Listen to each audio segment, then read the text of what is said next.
Poetic landscapes, inspiring stories, mindful insights, conscious creating.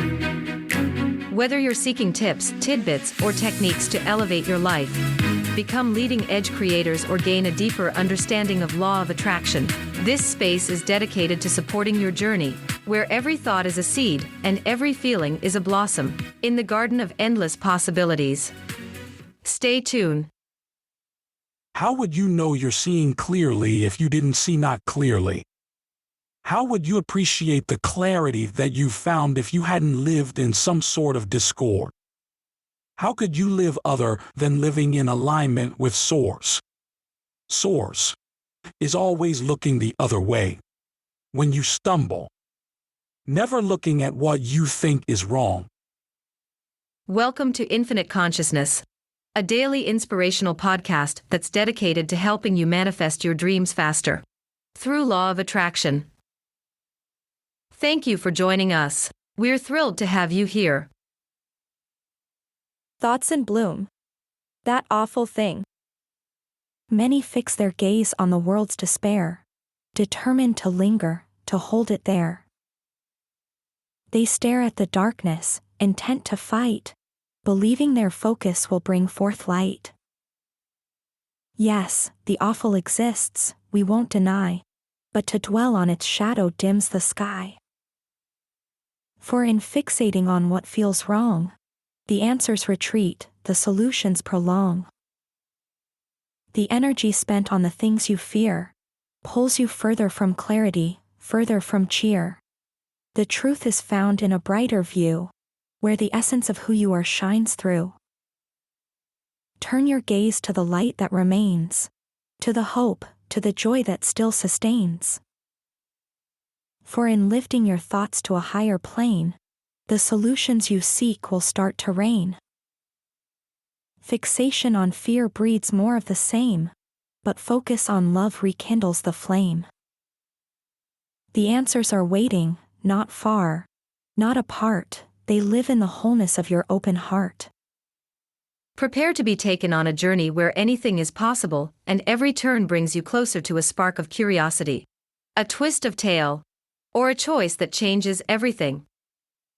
Lyra's world was shrouded in relentless fog, both physically and emotionally, until a simple meeting with a wise traveler shifted her entire perspective.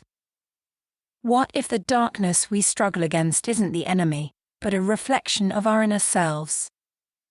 Join us as we explore this powerful metaphor in the mystical village of Solarist, where Lyra's obsession with solving the village's mysterious fog transforms into a journey of inner illumination.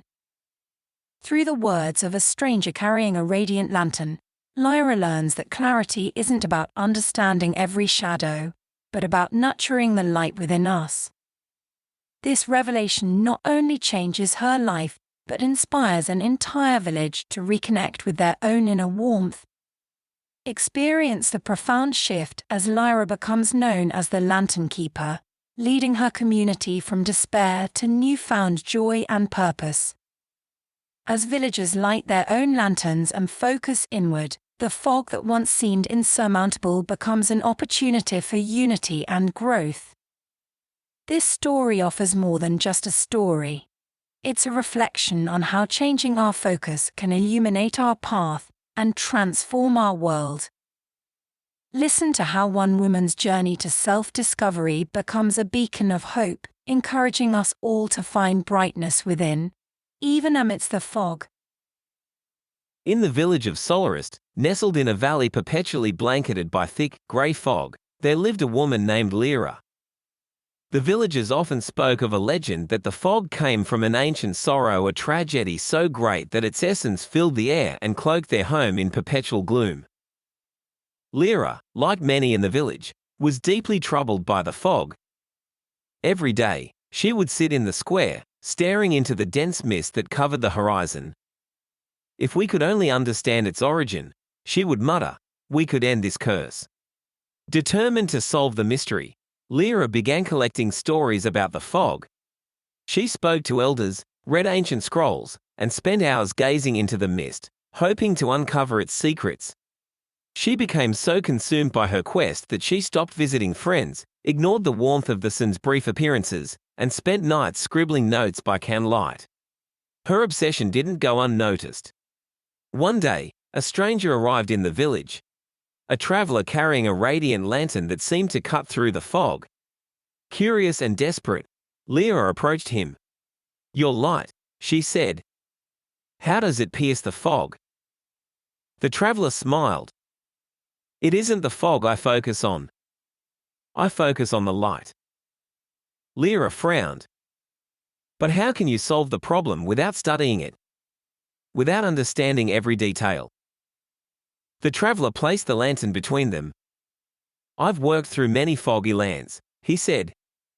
"The more I fixated on the fog, the thicker it seemed to grow. It wasn't until I stopped trying to fight it and instead cultivated my light that I found my way through. The fog isn't your enemy. It's your mirror." His words lingered in Lyra's mind. She returned home and, for the first time in years, stopped staring at the fog. Instead, she lit a small lamp and focused on its warm glow. Day by day, she began noticing the little joys she had ignored. The laughter of children playing in the square, the taste of freshly baked bread, the melodies of birds that braved the mist. As her attention shifted, something remarkable happened. The fog in her heart lifted, and though the valley remained grey, her world became brighter. Others in the village began to notice her change and started lighting their own lanterns, focusing on their inner warmth instead of the ever-present mist. The fog didn't vanish overnight, but the village transformed. People rediscovered their connection to one another, their joy, and their purpose. Lyra realized that solving the problem of the fog didn't mean understanding its every detail. It meant nurturing the light within to shine despite it. From then on, Lyra became known as the Lantern Keeper, a reminder that the path to clarity isn't found by staring into darkness, but by fostering the light that guides us through it. Many people choose to focus intently on terrible things happening in the world, often with the intention of shedding light on those issues and working toward solutions. While it's true that awful things do exist, we suggest that fixating on them doesn't lead to resolution. Instead, this intense focus on the negative separates you from the solutions, the clarity, and the true essence of who you are. By remaining fixated on the problem, you distance yourself from the state of mind needed to access the answers and bring about meaningful change. And now, your tip for today. Many people are determined to focus upon some awful thing in the world. Even though there are awful things happening in the world, focusing and fixating on it with the intention of shedding light on it to solve the problem only separates you from the solutions and from who you are. Love this tip of infinite consciousness? Desire more? Never miss an opportunity to deepen your understanding and alignment. It's a beacon for those seeking to illuminate their path and live a life resonating with deliberate leading-edge creators. Head over to your favorite podcast platform and subscribe. By tuning in, you can expect to find inspiration, support, and guidance on your journey to living a life that is authentically yours. Furthermore, it not only explores the poetic landscapes of growth and manifestation, but also provides tangible techniques to bloom your desires into reality. Embrace the wisdom and continue on the journey of crafting a crystal-clear life. You are appreciated. Thank you.